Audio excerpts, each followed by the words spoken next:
Assalamualaikum warahmatullahi wabarakatuh. Banyak sekali pertanyaan jamaah, Ustadz kasih kami channel untuk kajian anak-anak muda. Di antara anak muda berasal dari Aceh, luar biasa, channelnya Maulizul Akbar Nak. Tonton, subscribe, like, share, komen. Assalamualaikum warahmatullahi wabarakatuh.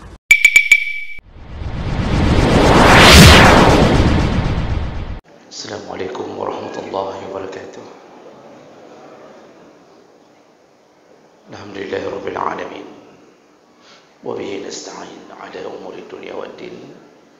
Asyhadu an la ilaha illallah wahdahu la syarika lah wa asyhadu anna Muhammadan 'abduhu wa rasuluhul karim.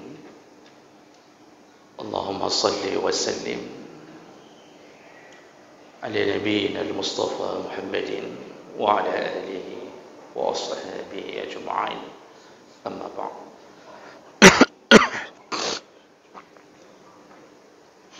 Rabbi shrah li sadri wa yassir li amri wahlul 'uqdatam min lisani yafqahu qawli.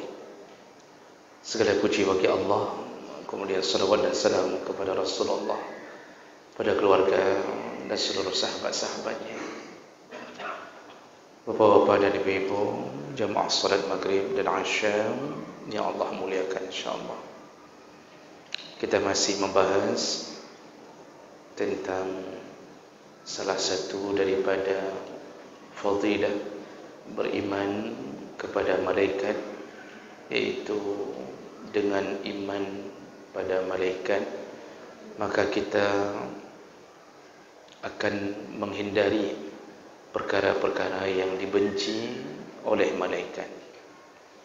Kita sudah bahas beberapa perkara, dan di pertemuan yang lalu di antara perkara yang dibenci oleh malaikat yaitu menunda mandi junub tanpa berwudu.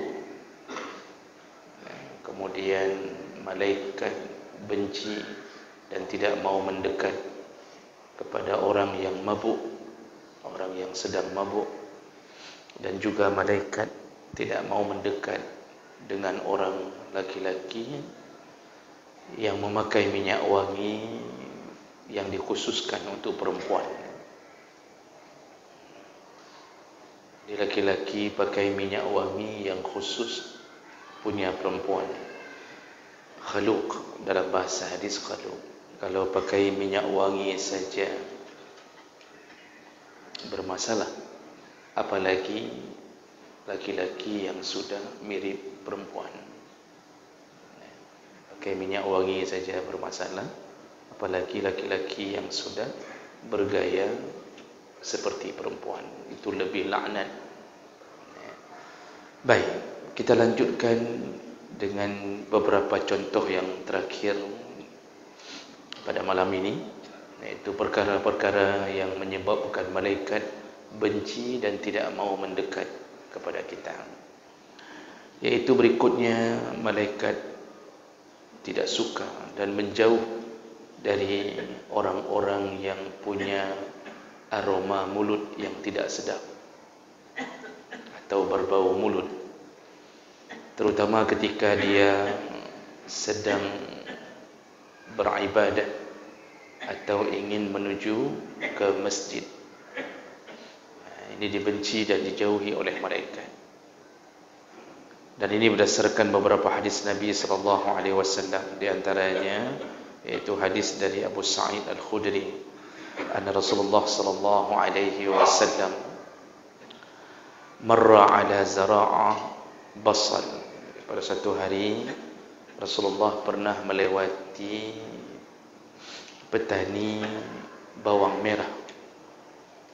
Jadi satu hari Rasulullah pernah melewati petani bawang merah. Huwa wa ashabuhu fanazala nasun minhum. Ketika itu Rasulullah sedang bersama sahabatnya.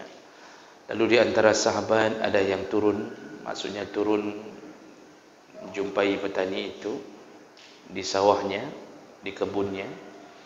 Fa akalu minhu wa lam ya'kul akharun. Sebahagian sahabat memakan bawang merah tersebut, sebahagian yang lain tidak memakannya. Farahna ilaih fada'a alladzina lam ya'kulu al-basal. Lalu kami pergi menjumpai Rasulullah kembali. Jadi Rasulullah tidak turun.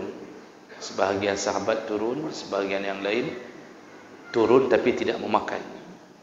Lalu kami kembali menjumpai Rasulullah. Fada'a alladzina lam ya'kulu al-basal.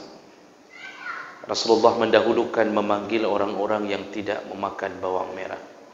Wa akhara al-akharin. Tapi Rasulullah kemudian menunda yang memakan.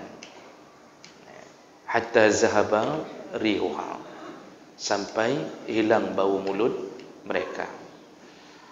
Nah, Bapak Ibu yang Allah muliakan, ini hadis pertama yang menyatakan tentang ketika ada orang yang makan bawang merah dan yang sebahagian tidak makan, Rasulullah tidak mau menjumpai yang baru makan bawang merah. Rasulullah menjumpai lebih dahulu yang tidak makan dan membiarkan yang makan sampai bau mulut mereka hilang, baru Rasulullah mau menjumpainya kembali. Nah, ini sikap seorang Nabi terhadap orang yang bau mulut. Kemudian Rasulullah sallallahu alaihi wasallam pun berkata dalam hadis Ibnu Umar radhiyallahu anhu, qala Rasulullah sallallahu alaihi wasallam, man akala min hazihi al-baqlah, barang siapa yang memakan jenis sayuran ini, fala yaqrabanna masajidana, jangan dekat-dekat dengan masjid kami, kata Rasulullah, hatta yazhaba rihuha, sampai hilang baunya, yakni as-sawm, yaitu yang dimaksud adalah bawang putih. Hadis riwayat Muslim. Yang dimaksud adalah bawang putih. Jadi bawang merah, bawang putih itu bermasalah ketika ingin menuju ke masjid. Dalam hadis ini Rasulullah mengatakan jangan dekat-dekat dengan masjid kami. Dalam hadis yang lain, pernah waktu Rasulullah pertama sekali sampai di Madinah dan unta beliau dengan izin Allah memilih untuk tinggal di rumah Abu Ayyub Al-Ansari. Abu Ayyub Al-Ansari karena gembiranya Rasulullah memilih rumahnya untuk tinggal, Abu Ayyub selalu membuatkan roti untuk Rasulullah sallallahu alaihi wasallam. Dan berdasarkan hadis dari riwayat Muslim disebutkan, kata Abu Ayyub, iza utiya bi ta'amin akala minhu. Setiap kali Abu Ayyub mendatangkan roti untuk Rasulullah, Rasulullah memakannya. Wa ba'asa bi fadlihi ilayya wa innahu ba'asa ilayya yawman bi fadlatin lam ya'kul minha. Sehingga datang pada suatu hari ketika aku membawakan makanan untuknya dan beliau ternyata tidak memakannya. Lianna fiha thawman, karena aku telah mencampur roti itu dengan bawang putih. Fasa'altuhu ahramun huwa.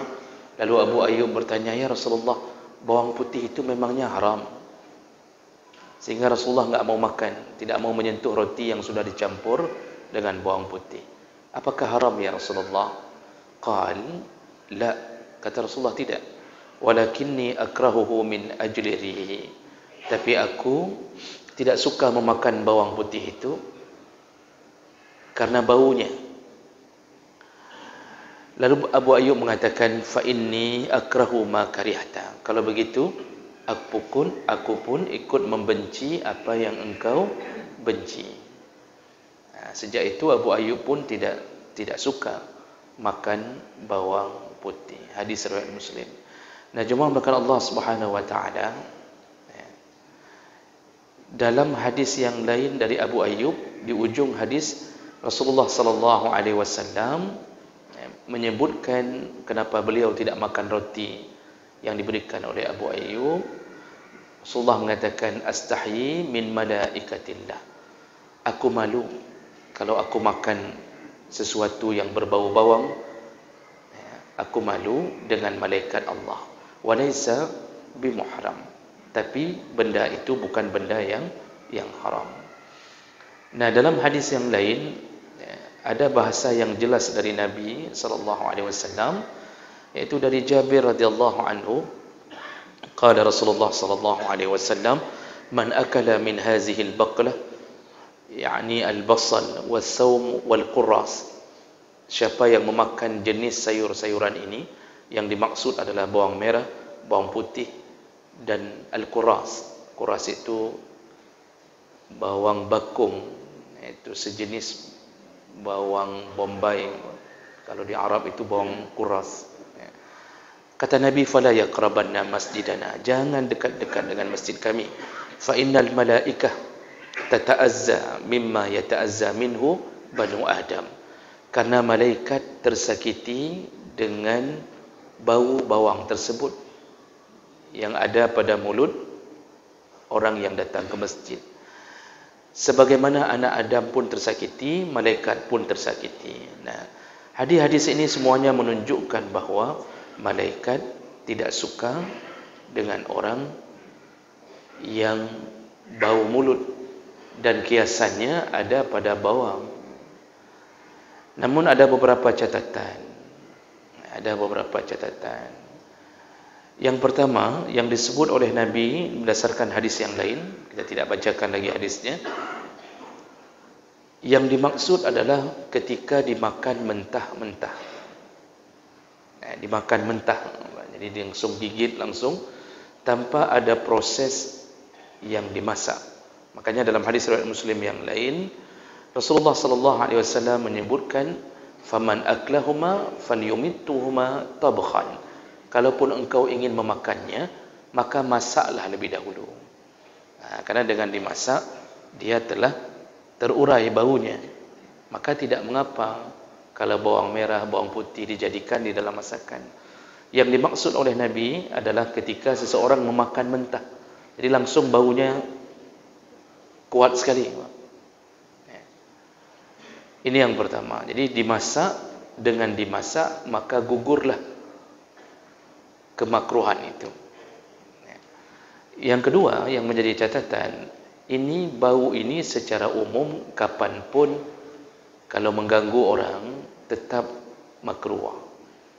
Tapi yang lebih utama adalah ketika menuju ke masjid. Karena di masjid tempat berkumpulnya orang-orang yang akan melakukan ibadah. Dengan kita membawa bau dari bawang, maka tersakitilah orang-orang yang berada di samping-samping kita.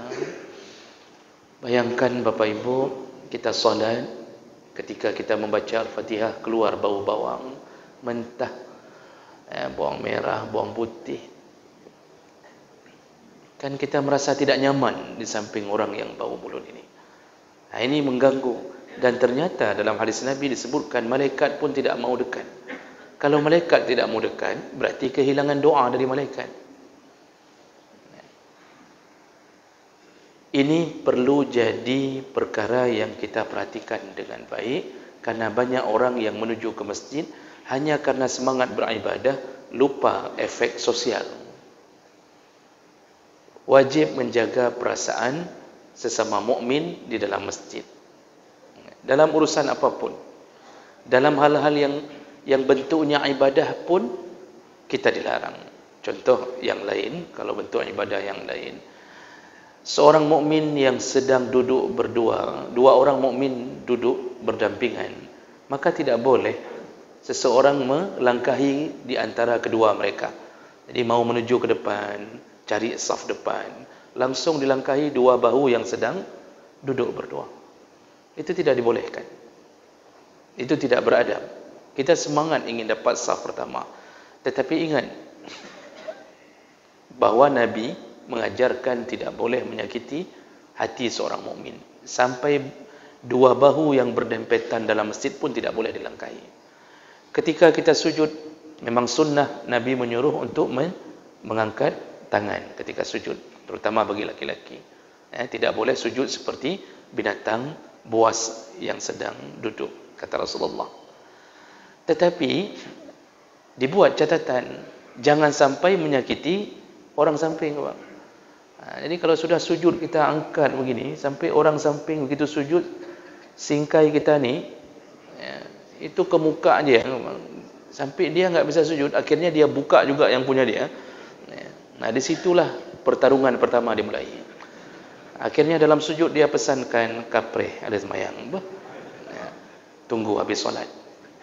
Ini akibat tidak ada adab dalam masjid. Makanya bau mulut sangat mengganggu.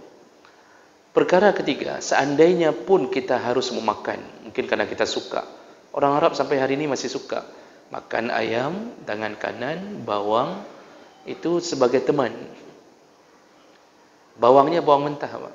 Kalau kita kan acar itu sudah diolah, sudah dicampur dengan air panas, direndam, tidak sehebat efek bawang mentah. Tapi ini bawang mentah masih jadi tradisi di Arab. Itu ketika sudah memakan itu, baru gugur pula kemakruhannya, yaitu ketika kita menghilangkannya dengan cara menggosok gigi bersiwak. Maka bagi yang sudah makan, gosoklah gigi sebelum menuju ke masjid. Ini baru selamat kita dari menjauhnya malaikat. Berikutnya, bawang merah, bawang putih tadi itu hanya kiasan. Artinya kiasannya ke situ. Tapi sebenarnya yang dimaksud oleh Nabi, semua benda yang berbau yang menyebabkan orang tersakiti di dalam masjid itu tidak boleh. Tidak boleh digunakan. Apapun. Dulu mungkin karena kebiasaan orang Arab makan bawang. Sekarang kita enggak makan bawang, kita jengkol, peti. Itu ada yang sampai sakau jengkol. Kalau enggak kena jengkol enggak enak. Tiap hari beli jengkol. Begitu juga durian. Walaupun baunya enak pada saat dimakan, tapi waktu gerop tu bahasa Indonesia, sendawa. Waktu sendawa yang keluar Pak. Bau durian, Masya Allah. Kita sedang solat di samping, bau durian orang keluar waktu gerop itu Pak. Sakit sekali perasaan. Lebih sakit ketika kita tidak mampu membelinya. Maka semua yang berbau itu jangan bawa ke masjid.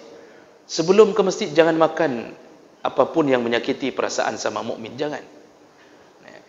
Itu adab tertinggi yang dipelihara sama mukmin. Jadi jangan hanya mengandalkan ahli solat jamaah, ahli tahajud, tapi adab tidak ada. Efek sosial itu 50% penentu bukti ibadah berhasil atau tidak. Sosial itu menjadi salah satu bukti penentu ibadah kita diterima atau tidak. Makanya Nabi SAW mengatakan, engkau keluar melepaskan kesulitan saudaramu, keluar dari rumah melepaskan kesulitan saudaramu. Ini efek sosial. Jadi sosialnya tinggi. Itu lebih kusukai, kata Nabi, lebih kusukai daripada engkau beriktikaf di masjidku sebulan. Hadis sahih. Daripada iktikaf di masjid Nabi sebulan, keluar melepaskan hajat kaum mukmin yang sedang mungkin ditimpa kesulitan, itu ternyata lebih dahsyat pahalanya. Maka kan heran orang hari ini umrah berulang-ulang, tetangga di samping tidak makan, dia tidak peduli. Kalau umrah Masya Allah semangatnya, apalagi ada plus Turki, plus Kamboja, plus Hong Kong, plus ini, semangatnya 37 juta rupiah dianggap kecil olehnya, padahal 30 juta itu dia transfer kepada anak yatim, keponakannya, tetangganya. Mereka bisa sekolah dengan uang itu. Doa mereka lah salah satu pembuka pintu surga. Makanya kita ini kadang-kadang terjebak dengan kebaikan kita. Jadi salah satu tipu daya syaitan, orang yang suka berbuat baik, berbuat baik, kehilangan fadilah. Lupa mana yang lebih utama. Nah, jadi yang mau umrah, cancel dulu Pak. Kalau masih ada keponakan yang yatim, adik-adik yang tidak makan, tetangga tidak bisa tidur karena lapar, utamakan mereka. Kalau seimbang tidak mengapa. Yang umrah sedekah itu tidak mengapa. Nah, kita perluas masalah. Saya sudah sebutkan minggu yang lalu bahwa salah satu yang menjadi penyakit hari ini, orang membawa rokok ke dalam masjid. Dalam kitab Mausu'ah Fiqhiyah Al-Kuwaitiyah, saya kutip lengkap Pak. Karena kitabnya tidak mungkin saya bawa, tapi ada di rumah. Saya kutip lengkap. Ya, ini ringkasan saja, tapi lengkap dalam catatan. Jumhur ulama mengatakan bahawa la yajuzu syurbat dukhan fil masajid biittifaq, sawa'un qila biibahatihi aw karahatihi aw tahrimihi qiyasan ala man'i akli as-sawm wal basal fil masajid. Jumhur ulama sepakat mengatakan merokok di dalam masjid, syurbud dukhan, merokok dalam masjid hukumnya haram, tidak dibolehkan. Walaupun di luar masjid terjadi perbedaan. Ada yang mengatakan mubah, ada yang mengatakan makruh, ada yang mengatakan haram. Tapi di dalam masjid tidak ada khilaf. Semua ulama sepakat mengatakan haram merokok di dalam masjid. Menghilangkan kemuliaan masjid, membuat gangguan pada jemaah yang lain yang mungkin tidak suka dengan bau rokok. Dan ini dijabarkan lebih panjang, Ibnu Abidin, kemudian Syekh Alish Al-Maliki, kemudian dari mazhab Syafi'i Imam Asy-Syarwani dalam kitab Tuhfah Al-Muhtan, yamna'u min dukhulil masjid zurra'iha al-kariha ka'akli al-basal was-sawm wa minhu rihud dukhan al-masyhur al-an. Imam Syarwani, salah satu imam besar dari mazhab Syafi'i, dalam kitab Tuhfah menyebutkan bahawa dilarang untuk membawa semua bau yang merusak ke dalam masjid, kiasnya kepada bawang merah dan bawang putih. Lalu beliau membuat satu catatan kecil, di antaranya adalah rihud dukhan, iaitu membawa bau rokok ke dalam masjid. Jadi jemaah melakukan Allah, tidak ada celah kalau dalam urusan membawa bau rokok dalam masjid, tidak ada celah. Jadi jangan usah berdalih dengan mengatakan kalau enggak merokok, kenapa belum baca kitabnya, itu tidak perlu berdalih ke situ. Aneh hari ini sedang mengaji merokok dalam masjid. Yang lebih mantap lagi, bukan hanya jemaah merokok, gurunya pun merokok. Jadi guru enggak bisa protes jemaah, jemaah pun enggak bisa protes guru. Ya sudah, sama-sama begitu. Bahkan di menasah-menasah di kampung-kampung memang disediakan asbak. Memang ada asbak khusus dalam rokok, dalam masjid. Ya, ini Masya Allah, luar biasa. Ya, saya heran saja, apa tidak tahu atau gebeka, pura-pura tidak tahu, atau memang ingin mengolok-olok masjid. Oh, ada yang mengatakan ini menasah bang, bukan masjid. Baca dulu fikih. Selama satu tempat itu sudah melakukan salat 5 waktu, azannya teratur, ada muazzin, maka itu semua disebut masjid. Kita saja yang merubah-rubah namanya menjadi menasah, langgar, surau, itu masjid bang. Ini saya saut yang abang tadi.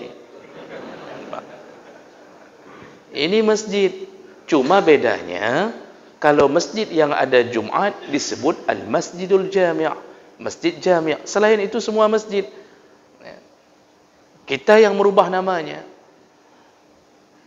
Jadi oleh karena itu, bagi yang masih setia dengan rokok, kalau mau isap, ya jangan menuju ke masjid lah. Artinya ya di luar masjid lah. Tapi jangan pun bawa ke masjid. Jangan duduk pun di teras masjid menunggu iqamah ketika merokok. Apalagi sampai ke dalam masjid. Mudah-mudahan Allah bisa menjaga dan meringankan urusan itu pada kita.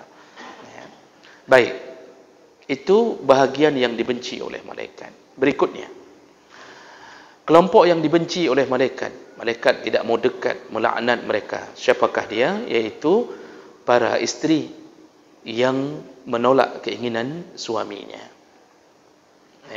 Para isteri yang menolak keinginan suaminya. Ini kalau ada kejadian di antara kita, pasti di antara kita ada yang mengatakan, oh mak, nyesal saya enggak bawa isteri malam ni. Pasti begitu. Kalau ada kejadian, tapi saya lihat enggak ada yang menyesal di sini. enggak ada tanda-tanda wajah menyesal, berarti aman berarti. Terlaknatlah para isteri yang menolak ajakan suaminya, dalam tanda kutip hubungan suami isteri. Terlaknat. Malaikat benci sekali kepada isteri itu. Dan ini disebutkan dalam beberapa hadis oleh Rasulullah sallallahu alaihi wasallam. Di antaranya hadis riwayat Bukhari dari Abu Hurairah radhiyallahu anhu, Rasulullah berkata, "Iza da'a ar-rajulu imra'atahu ila firashihi," ketika seorang suami mengajak istrinya, fa'abad, lalu istrinya enggan, menolak, enggan, fabata ghadbana 'alaiha, lalu suami itu terpaksa tidur tapi hatinya marah.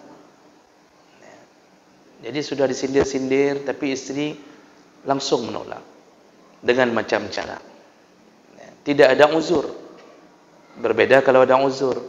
Misal contoh istri sedang berhalangan, istri sedang terkena COVID, atau istri sedang demam tinggi, itu suami yang harus faham.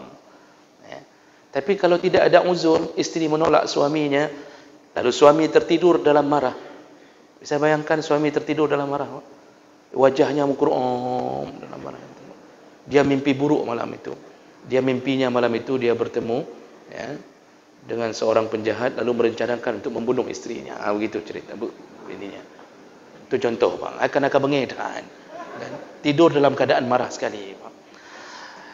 Apa kata Rasulullah? La'anathal malaikatu hatta tusbih. Malaikat melaknat isteri tersebut sampai subuh. Dilaknat sampai subuh. Hadis riwayat Bukhari. Bisa bayangkan malaikat melaknat. Enggak sama dengan kita melaknat, Pak. Kita kalau melaknat capek, paling sanggup 10 kali. Kita suruh ulang pun 33 kali pun enggak sanggup. Tapi malaikat kalau sudah mulai melaknat, dari mulai suami marah, laknat, laknat, laknat, laknat, terus sampai subuh. Sampai subuh. Bayangkan ribuan kalimat, jutaan kalimat laknat dilaknat oleh bukan satu malaikat kepada isteri yang menolak suaminya. Dalam hadis yang lain, Rasulullah sallallahu alaihi wasallam menyebutkan, wallazi nafsi biyadihi, juga dari Abu Hurairah, demi jiwaku di tangan Allah Subhanahu wa taala, ma min rajulin yad'u imra'atahu, apabila seorang suami mengajak istrinya ila firashiha, ke kamarnya, fata'ba alaih, lalu isteri itu enggan memenuhinya, illa kana allazi fis sama' sakhitan 'alaiha hatta yarda 'anha, maka penduduk langit, yaitu malaikat semua melaknat isteri tersebut sampai diridai kembali oleh suami itu. Sampai diridai kembali. Bisa jadi suami marah sampai 3 hari. Dalam 3 hari itu penduduk langit melaknat isteri yang mengecewakan suaminya. Dalam hadis yang lain, Rasulullah mengatakan salasatun, ada 3 kelompok orang, la tarfa'u salatuhum fawqa ru'usihim shibran. Salatnya tidak mau naik ke langit, tidak diterima Allah walaupun sejengkal. Salah satunya adalah istri yang tidur dalam keadaan dilaknat oleh suaminya. Istri sudah tidur, tapi suami murka kepadanya. Kenapa? Karena menolak ajakannya. Maka Bapak Ibu yang Allah muliakan, ini adalah kelompok yang berasal dari golongan wanita yang dibenci oleh malaikat. Kenapa bahasanya istri yang dilaknat? Ini kalau kita beri pengajian ibu-ibu, nanti ibu-ibu akan nanya, memang enggak ada hadis untuk suami dilaknat oleh malaikat gara-gara terus-terusan mengajak istrinya, misal contohnya. Ini contoh, Pak. Apa enggak ada? Atau bagaimana suami kok enggak ada dosanya, kok istri terus yang berdosa? Itu muncul tuh. Kadang-kadang Bapak Ibu yang Allah muliakan, Nabi menyebutkan kalimat-kalimat ini yang ditujukan adalah pada istri. Itu karena fitrahnya seorang laki-laki, dia yang lebih membutuhkan istrinya. Kan beda syahwat. Syahwat laki-laki pada istrinya. Zuyina linnas hubbus syahwat minan nisa. Kita ni kalau laki-laki ni normal, dalam diri kita dihiasi syahwat yang berlebihan terhadap perempuan. Sedangkan perempuan enggak terlalu mikir ke situ, Pak. Karena syahwatnya berbeda. Syahwat perempuan adalah minal qanatir al-muqantarah, minaz zahab wal fiddah wal khailil musawwamah. Syahwatnya pada perhiasan, ya, emas, perak. Maka oleh karena itu, kejadian ini terjadi biasanya pada suami yang kecewa. Perempuan jarang urusan ini sampai kecewa, jarang sekali, Pak. Ya, jarang sekali. Mereka kecewa kalau belanja kurang. Mereka kecewa kalau emas tidak pernah kita berikan. Mereka kecewa kalau seandainya tidak pernah ada satu pakaian pun. Jadi beda syahwat. Sedangkan bagi laki-laki, begitu tidak mendapatkan apa yang diinginkan dari jalan yang halal, dari istrinya, maka tidak ada jalan lain. Kemungkinan besar sekali dia akan menempuh jalan yang dosa. Apakah dia akan pergi mencari tempat lokalisasi, bayar satu malam berapa, jatuh ke dosa, atau paling kurang dia akan berzina sendiri, juga jatuh ke dalam dosa. Maka terjadilah perselingkuhan, terjadilah amalan-amalan yang maksiat. Gara-gara apa? Istri tidak melayani suaminya. Padahal Rasulullah sudah mengatakan kepada kita para suami, kalau engkau takjub kepada perempuan yang ada di luar rumah, jadi kalau engkau melihat seorang perempuan membuat engkau takjub, apa nasihat Rasulullah? Segeralah pulang. Segeralah pulang. Temuilah istrimu. Apa yang ada pada istrimu, apa yang ada pada istrimu juga ada pada perempuan itu. Ini nasihat Nabi. Jadi kita ni kalau tiba-tiba menemui pintu yang terbuka untuk menuju ke tempat haram, ternyata Rasulullah suruh lari, yaitu temui istri. Jangan lanjutkan yang haram. Makanya kita, Pak, yang di kantor kan, kerja kantor, lihat ada yang menakjubkan kita di kantor. Itu jangan berlama-lama dengan fantasi kita, tapi segera pulang. Makanya ada orang enggak pernah masuk kantor lagi setelah itu, Pak. Ya, asal masuk kantor sebentar udah pulang. Besoknya masuk lagi, pulang lagi. Begitu ditanya sama kawannya, "Apakah kau tiaan?" Elong mengamalkan sunnah Nabi. Saya jaga supaya jangan jatuh ke haram. Hai kuden, katanya. Ini yang model-model begini, seminggu begitu dimutasi, Pak. Tapi begitulah seorang laki-laki. Begitulah seorang laki-laki. Maka besar sekali dosa perempuan yang laki-laki itu telah menghalalkannya dengan memberi mahar, melakukan ijab kabul, belum lagi uang hangus, belum lagi waktu bawa tebu di atas mobil itu, Pak, tebu yang kemudian ditaruh sampai rumah, sampai busuk sendiri, ya, kemudian dia macam-macam dia buat, Pak, sampai puluhan juta habis menghalalkan. Begitu sudah halal, diharamkan oleh si istri. Dosa besar, dosa. Maka setiap dosa suami yang melakukan perzinaan gara-gara urusan itu, maka dosa itu pun ditanggung oleh si istri. Maka malaikat benci sekali kepada istri-istri yang model begini. Jadi oleh karena itu, tidaklah dibicarakan kepada suami terlalu banyak masalah itu, tapi ditimpakan pada istri, karena istri biasanya jarang sampai jatuh ke dalam urusan itu. Buktinya coba lihat Bapak Ibu. Janda itu tidak menikah berpuluh tahun, tidak masalah. Tidak ada masalah. Oh, kita pergi kerja kita misal di mana, Pak? Dikirimkan kita ke Kalimantan Timur, ya, kerja di sana, membangun ibu kota yang baru misal. Kemudian istri tinggal berbulan-bulan. Adakah istri yang pernah mengatakan, "Bang, pulang bang, adik sudah rindu bang, begini bang"? Bang, enggak ada, jarang. Apa yang dia katakan waktu kita video call? "Bang, jangan lupa kirim uang bang, bang begini bang." Itu saja, syahwatnya itu saja. Bertahun-tahun enggak pulang, enggak apa-apa, yang penting kirim uang. Tapi kalau posisi kita di istri yang dikirimkan ke Kalimantan Timur, apa yang terjadi, Pak? Kita pasti mengatakan, "Dek, pulang dek. Kalau enggak pulang, udah resign saja di sana. Kita sama-sama jadi tukang becak di sini. Udah begini, macam-macam." Kita butuh dia. Itulah kodrat Allah kepada kita. Maka wajar malaikat sangat benci kepada istri sampai dilaknat. Ya. Istri-istri yang menolak ajakan suaminya. Pada menit itu 3 menit lagi. Baik, sebagai penutup Pak Muka Allah juga bersambung sedikit lagi, iaitu sebagaimana haramnya istri atau dosanya istri yang tidak mau melayani suaminya juga sama dengan istri yang melarikan diri atau pergi dari rumah suaminya tanpa izin suaminya. Ya, itu sama-sama dilaknat oleh malaikat. Hadisnya panjang, ya, dikeluarkan oleh Imam Al-Muzri dalam kitab Targhib wa Tarhib, namun ada yang mengatakan dhaif. Bahkan bahasa Nabi, kalau seorang istri lari dari rumah suaminya tanpa izin, fa in fa'alat, kalau dia melakukan itu, la'anatha malaikatus sama', dilaknat oleh malaikat yang di langit, wa malaikatur rahmah wa malaikatul azab hatta tarja', dilaknat malaikat yang di langit seluruhnya, malaikat rahmah, malaikat azab, melaknat-laknatnya sampai istri itu pulang kembali ke rumahnya. Makanya kalau sedang ribut, istri jangan lari dari rumah, jangan lari, tetap di rumah. Suami jangan pernah usir istri dari rumah, selesaikan keributan di rumah.